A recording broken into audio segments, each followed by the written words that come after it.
Change Guyana outlined a slew of political and judicial reforms propositions, among which are reducing the powers of the president and ensuring that citizens are actively involved in the decision-making process.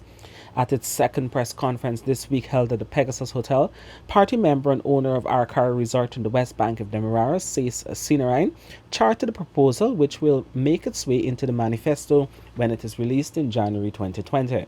Sinarine believes a referendum on new constitution is necessary. He said Change Guyana hopes to bring in constitutional experts to design a constitution which will see Guyana going back to having a ceremonial head of state untouched by politics. Before we became independent, we had a governor general. After independence, we have an executive president. Since the 1980 Constitution, we've been pretty much the president pretty much had carte blanche as to what it is he does. He said Change Guyana wants to go to the time when citizens were directly involved in electing those who represent them in Parliament. The people choose their representative.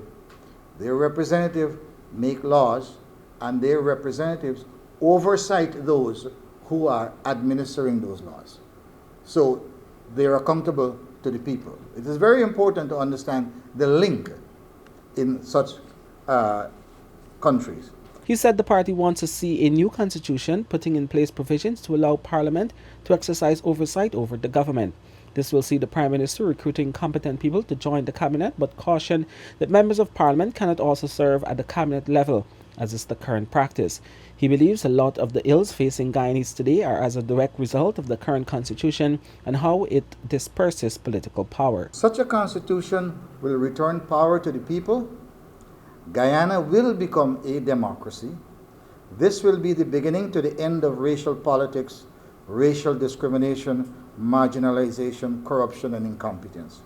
Should the Change Guyana form the next government or hold the balance of power, it will focus all efforts on holding a referendum on a new constitution, and if approved, will then work to have new elections in the shortest possible time under that new constitution.